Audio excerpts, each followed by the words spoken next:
Dear learners, I welcome you all to this course on understanding human rights. In our previous lecture, we discussed about the status of women in India, and we found that women they constitute one of the vulnerable groups in the country.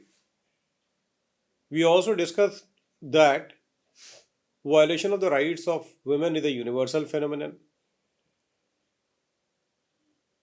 Some kind of discrimination against women exists in all societies of the world. So far as India is concerned, you will find that our society has been male dominated. Patriarchy is one of the most dominant features of Indian society. And women, right from the very beginning, right from ancient times, they have suffered at the hands of the people, those who were at the helm of affairs. The social structure itself was not very much conducive for the full development of the potential of women in our society. So, therefore, today, in continuation with the rights of women and the major issues of violations of human rights in India, we are going to discuss the status of women in the country. So, as we know that the discrimination against women is a universal phenomenon. Therefore, no society can successfully claim that there is no discrimination against women in our society. It is there in all the societies of the world. Although they constitute 50% of the population, their presence in political and economic spaces is inadequate. So, 50% of women, they are of course the 50% of the world population. But you will hardly find that in any society of the world that they represent 50% in the political and economic spaces. So far as the political spaces are concerned, we should know that women were not given voting right, or they were not, they were not considered fit for getting voting right. This was the position. And in most of the societies, especially the developed societies of the world, you will find that women got voting right only in 20th century. So this is the reason that we have to understand. Because of that, the political marginalization of women is a empirically established fact in all those societies. On the other hand, in the economic spaces, again we find that the women have been suffering. For example, equal pay for equal wages. That was one of the struggles that the women launched, and ultimately they got. But even today, you will find in most of the spaces the women are not adequately represented. So the inadequate representation of women in economic and political spaces is responsible for their subordinate position in the society. Interestingly, you will find India is a country where paradoxically women are worshipped as well as subjected to discrimination and violence. This is the paradox of our society. If you see, we can successfully claim that women are worshipped in our country. There are a lot of goddesses who are revered and worshipped in the country. But at the same time, the paradoxical it may sound, but it is there that women are also subjected to all kind of violations of human rights, from discrimination to humiliation to subjugation to violence. Women face discrimination right from the womb of the mother. So if you see that the discrimination against women starts right from the womb of the mother. And this is the reason that you will find female feticide is one of the atrocities that the women face right from the womb of the mother. So the female feticide is also an empirically established fact in our country. Then you will find female infanticide, that is also there. Not only the feticide, but infanticide is also there. And this is the reason that you will find in the country, keeping in view the cases of female feticide, the government of India has already come up with certain legislation, and the sex determination test is illegal in our country because there was a problem of female feticide. Despite constitutional and legal protection and institutional mechanism to protect women, there are issues of violations of human rights which are as follows. So what are the issues of violation of human rights in India that we are getting? We have already discussed the constitutional and legal protection. and institutional mechanism to protect women. So, what are the issues, the violations of human rights we are going to discuss? Nearly 31,000 complaints of crimes committed against women were received by the National Commission for Women in 2022, the highest since 2014. In 2021, the NCW had received 30,864 complaints, while in 2022, the number slightly increased to 30,957. It means that the crime against women is not declining, rather, it is increasing day by day. According to the 2021-2022 report of the NCW, there are the reported cases of dowry deaths are 327. We should remember that all the cases are not reported. So this kind of cases are mostly underreported. Still, you will find that it has been recorded that there were 327 dowry deaths in the country. Dowry harassment 4,219. Outraging modesty of women, molestation 1,802. Again, you see, this is a taboo in the society, so that's why most of the time women face molestation and harassment, but they do not report it. What happens that even the family does not feel very good, and if a woman, for example, or girl is facing eve teasing, molestation, or harassment, it is likely that she will not report even in the family. And what happens that in that kinds of cases, because of molestation, because of the fear of molestation, harassment, eve teasing, it is also found that the women, they withdraw from the spaces where they should be.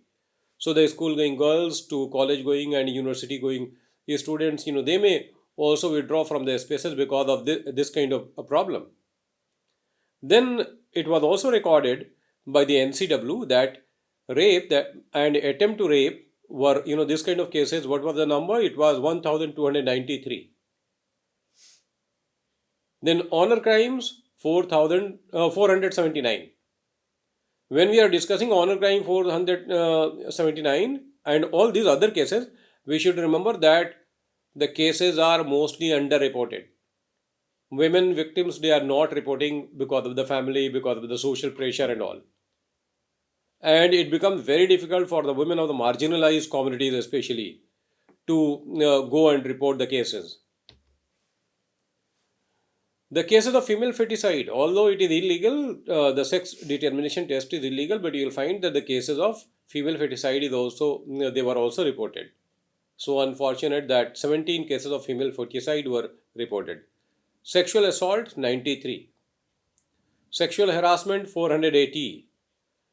Traditional practices derogatory to women's rights, that is sati partha, devdasi partha, and witch hunting 6. You see, that were also reported. Trafficking, prostitution of women, that is 42. Again, these cases are underreported because you will find that the women were forced to go for the prostitution, and a lot of sex workers you will find in the different red light areas in our country, but ultimately the reporting of trafficking or prostitution of women, that is 42.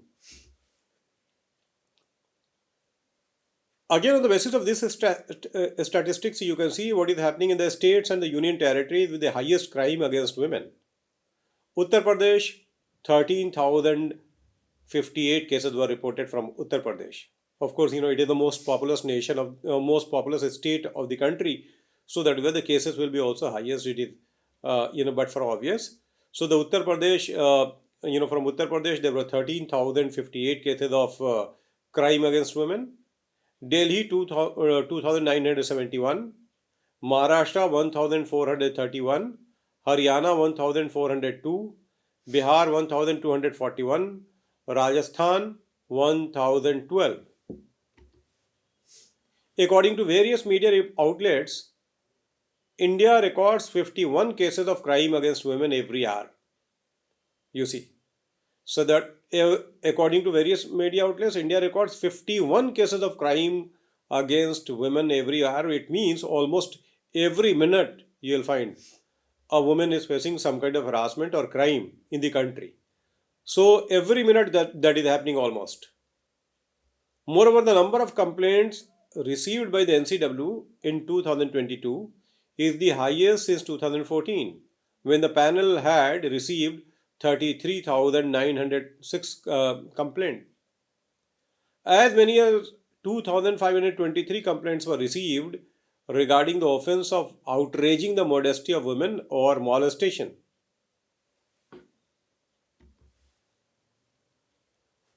1,701 were related to rape and attempt to rape. 1,623 were in connection with the police apathy against women. That is also a problem. Police is under tremendous pressure. Sometimes political pressure, sometimes social pressure. Many other pressure is working on the police. So that is why the police itself is not able to work independently because of the political interference or the pressure. And this is the reason that in these kind of cases, apathy of the police is also reported. And you will find here that 1,623 were in connection with police apathy against women. Means police was not ready to do anything, or police was not doing much, or the police was not intervening the way it should have intervened. This kind of reports were also there. 924 complaints were related to cyber crimes. This is also becoming a big problem in the country, where the women are facing the cyber space, especially that has also become vulnerable for them. So you will find there are websites, and there are the cyber trolls who are also violating the rights of women. Now we are going to discuss the report of the National Crime Record Bureau, one of the most authentic sources of information in our country so far as the crime record is concerned. So according to the report of the National Crime Records Bureau, over 4.4 lakh cases have been recorded in 2022. The data disclosed a staggering 4,45,256 cases of crime against women in 2022. This is there.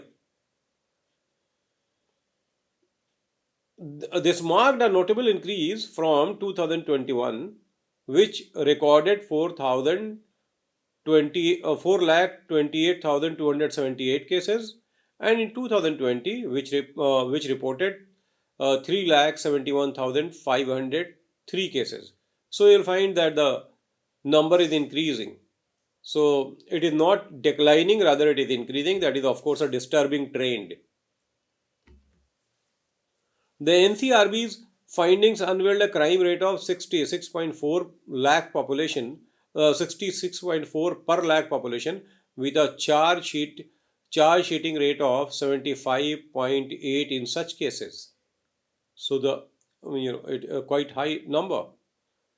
Here you will find Uttar Pradesh 65,743, Maharashtra 45,331, Rajasthan 45,058, and West Bengal 34,738. Delving into regional statistics, Delhi took an alarming lead with a crime rate of 144.4, surpassing the national average. You see, the national capital of India, where the security of the individual is considered better in comparison to many other places. But you'll find what has happened, that it has surpassed the national average, which is of course a disturbing trend. Such cases in the national capital stood at 14,277 in 2021 and 10,093 in 2020. In 2022, the official data showed. So you'll find that there is increase again in the number of cases. Now, when the women are facing this kind of problem, we are going to discuss efforts to address violation of women's rights in India. What are the efforts that have been made by the government of India? So you'll find legal reforms and policy initiatives. Implementation of laws criminalizing domestic violence and sexual harassment. In recognition of the pressing need to combat gender-based violence, India has made strides in legal reforms.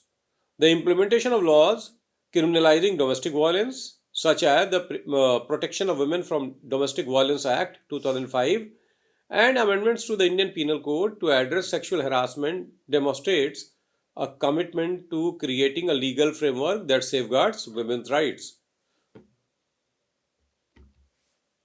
National campaigns to raise awareness about women's rights.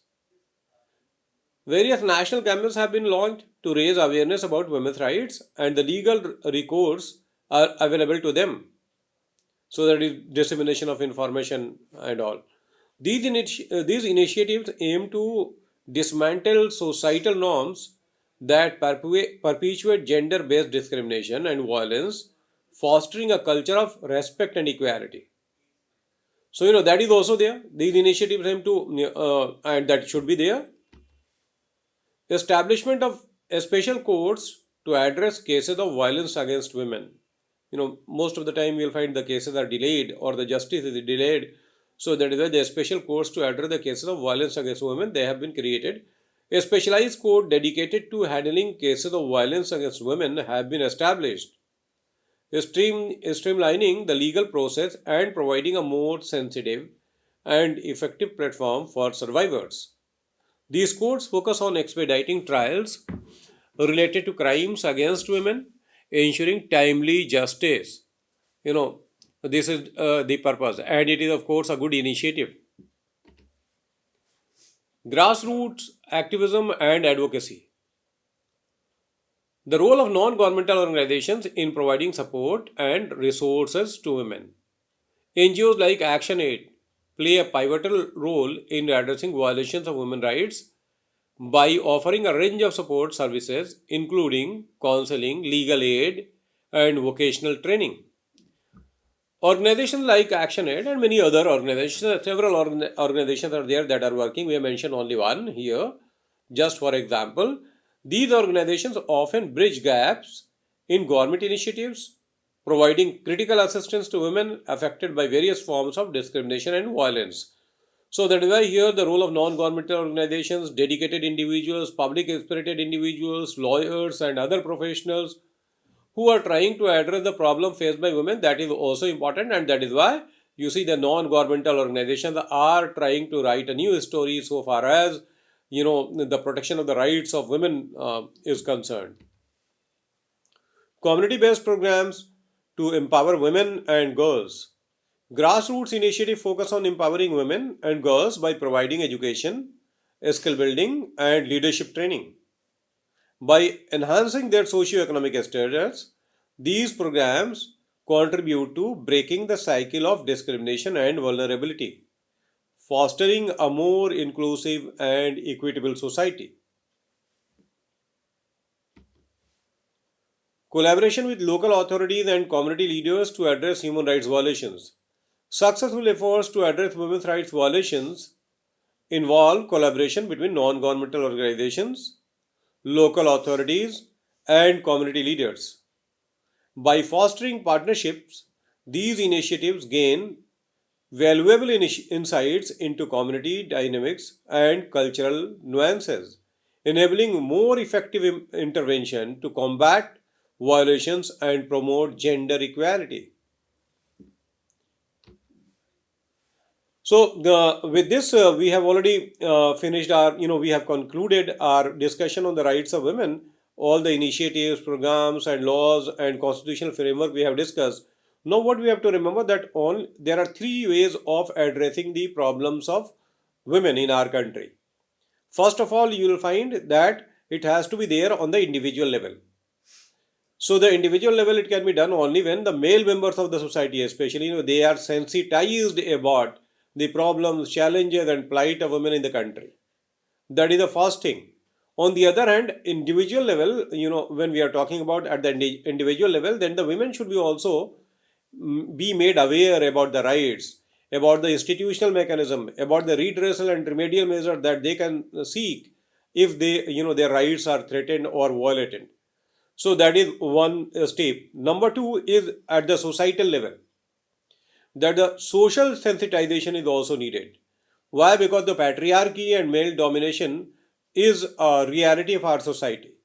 So in that cases, you'll find discrimination at home starts between the girl and the boy. The male child gets more attention of the family. He is treated in a very very pampered way, whereas the girls are tutored, rather trained to be submissive,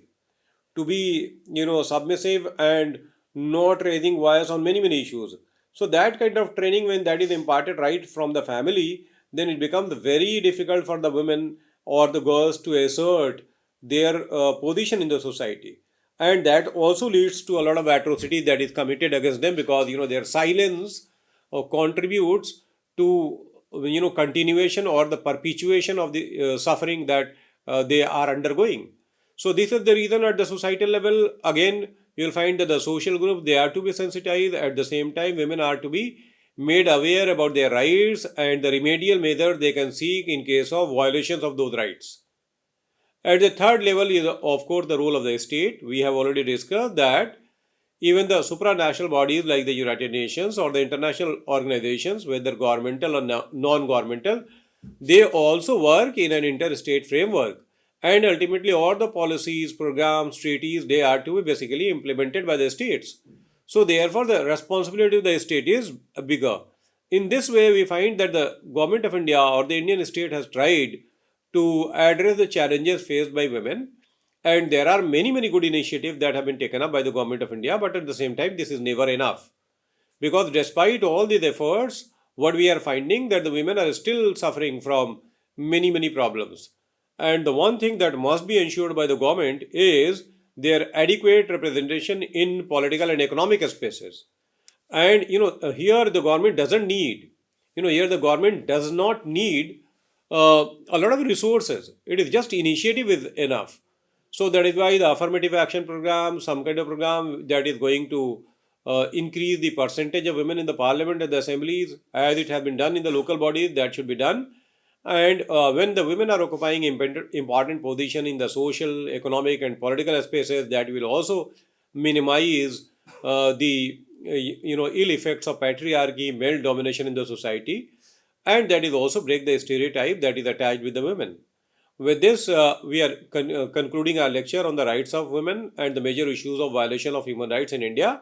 In the next lecture, we are going to take up other issues like the issues of violation of the rights of SCs and STs in the country. So, dear learners, so far we discussed about, first of all, we discussed, that the rights of women is very, very important. Why? Because the violation of human rights of women is a universal phenomenon. You will find in all the societies, rights of women are violated.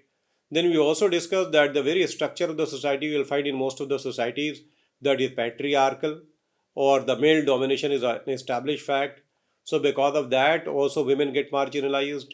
And when the women get marginalized, or when the women get peripheralized, their exploitation that increases. The third important feature that we discussed, that there are, the policy initiatives and the laws should be there. We discuss about the CEDAW, for example, the international obligations of the various countries, and we discuss that what kind of initiative has been taken by the United Nations or other regional institutional mechanism of human rights. So, for example, in the United Nations, we will find that all the treaties of human rights, all the treaties and the declarations, covenants, and the conventions that the United Nations has adopted, it has already ensured that there should not be any discrimination on the basis of sex. So the gender discrimination is something that has been already declared by the United Nations, that should not happen in any case whatsoever. So this has been emphasized not only in the treaties of human rights or the declaration and the conventions of human rights, but also you'll find it is very much there in the UN Charter itself. From the preamble it starts, and you'll find in the various provisions of the Charter of the United Nations, you'll find gender equality is something that has been emphasized. So the United Nations Charter and all the treaties that have been developed under the aegis of the United Nations, they have already realized or acknowledge the fact that gender discrimination is a reality, and that's why gender equality is something that should be emphasized, and that has been done through the various treaties and of course through the UN Charter. After that, we also discussed that the regional mechanism are also providing this principle of non-discrimination and equality, and discrimination based on sex or gender is something that has been declared in many many countries. For example, it is a criminal offense, and that's why you'll find gender discrimination is something that is not acceptable to the modern discourse on human rights. After that, we discuss about the constitutional framework of the rights of women in India, and we have started right from the preamble of the Indian Constitution and then various other provisions, fundamental rights, directive principle of state policy, and other provisions relating to rights of women we discussed. And we find that the Constitution of India, right from the preamble and in several other provisions of the Constitution, it has already given emphasis on what is called the principle of non-discrimination as well as the principle of equality. Besides equality and non-discrimination, it has also, this Constitution of India has also emphasized on special measures for the vulnerable groups. Women, they are also one of the vulnerable groups of the country. Besides minorities, scheduled caste, scheduled tribe, OBCs, and other groups, or you can identify the sexual minorities as well. So the women, although they constitute 50% of our population, but their representation in the political and economic spaces is not adequate. And because of that, the issue of marginalization or the issue of social exclusion of women is a major issue in India. And this is the reason that you will find policy initiative is there. You will find affirmative action program of the state is there to address the issue of marginalization and social exclusion of women. So, in our country, for example, in the local bodies, you will find reservation for women. Again, we find that from local bodies, we go to the national parliament and the assembly. Here also, you'll find the government of India has already taken initiative to promote the representation of women in the assemblies and the parliament. Many political leaders, political parties, they are also getting sensitized. There is no doubt about it. You'll find what is surprising that in India, you'll find that the women have occupied coveted position like prime minister, presidentship, this kind of position. They have been chief ministers. Many powerful ladies are already there in the political spaces who have proved themselves as very good administrator as well. But despite all these, you will find that the plight of women continues, their suffering continues, and they are subjected to various kind of violations of human rights. For example, you will find that the discrimination against women starts right from the womb of the mother, and the female feticide is a factor in our country. Again, the infanticide is also there, that is reported sometimes. After that, it is the continuous discrimination against women, uh, and then subordination of women to the male, because the society is patriarchal. And from there, we see that it is sexual harassment at workplace, eve teasing, molestation. You'll find harassment. That is a very common feature. Because of that, also in a society which is male dominated, a society which is patriarchal, what happens that women, especially, they withdraw from the spaces where they should be, and they can assert their dignity, they can assert their power and all. But the withdrawal syndrome is found because of that. uh, Again, if this kind of cases are there, then you will find women are hardly going to report, or the girls are hardly going to report, because it becomes a social taboo, and neither family encourages nor the society encourages, and this is a problem.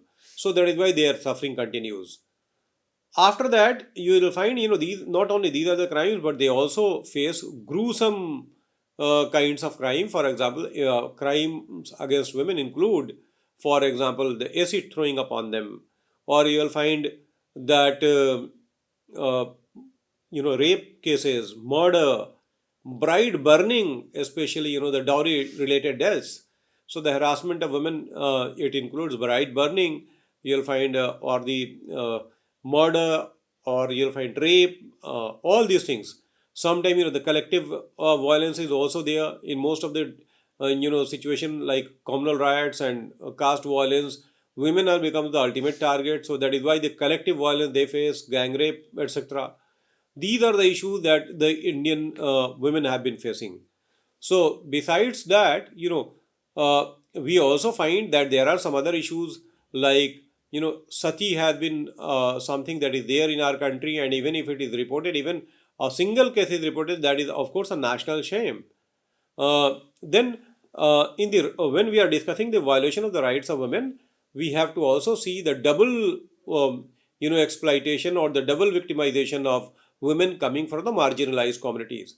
So, for example, Dalit or the minorities, or for example, the scheduled tribe, these are the women of these communities these communities are already vulnerable communities. So, their women are facing double victimization. For being Dalit, they are exploited, and then for being women again, they are subjected to gender discrimination and gender related atrocities. So that's why the double victimization and the intersectionality of the victimization that we should try to understand. And we can say that women are not a monolith. Of course, the women also they face diversity of situation. So that is also a factor that should be taken into account. Although there are many policies and initiatives that the government of India has taken, but despite those policies and initiatives, what is unfortunate and what is alarming and of course disturbing trend that the crime against women is increasing. There is increase in the crimes against women as per the record of the NCRB, that is National Crime Record Bureau, or if you see the National Commission for Women website. So under this kind of circumstances, we can say that a lot needs to be done for addressing the challenges faced by the women in our country. And that is to be done at three levels. First of all, individual level. Number two, that is the societal level. And number three is at the level of the state, where the states have to take initiative for the adequate representation of women. For example, women constitute 50% of our population, but their representation is inadequate in the Parliament of India, or in the assemblies, or in the corridor of power, or also in the economic spaces. So if that is there, it is of course a disturbing trend. And this is the reason that it is always pointed out that in a society like India, where women have been suffering right from the very beginning, right from ancient times, they were subjected to subordinate position. The state, it becomes the responsibility of the state as well as the members of the society to provide them a dignified place in the society. So, that is all about the rights of women, their plight, the violation of the rights of women that we have discussed so far. So, in our lecture, first of all, we identified the vulnerabilities of the minorities, and then we discussed the vulnerabilities of the women. Now, the third, dimension of this particular topic is the vulnerable groups like scheduled caste and the scheduled tribes, or the former untouchables and the tribal communities, because they are also facing a lot of problem. You must have heard in the context of tribal population that the Jal Jungle Jameen struggle that they have already launched. You will find the SC Dalits, they are still struggling to get entry into the spaces where they were denied earlier. Untouchability, although according to the Constitution of India, it has been abolished, but they are still suffering from this kind of issues. So that's why all these issues we are going to take into consideration in the next lecture, and we will try to discuss the rights of the violations of the rights of the Dalits or the scheduled caste and the scheduled tribe in India. With this, we are going to conclude our lecture. Thank you very much.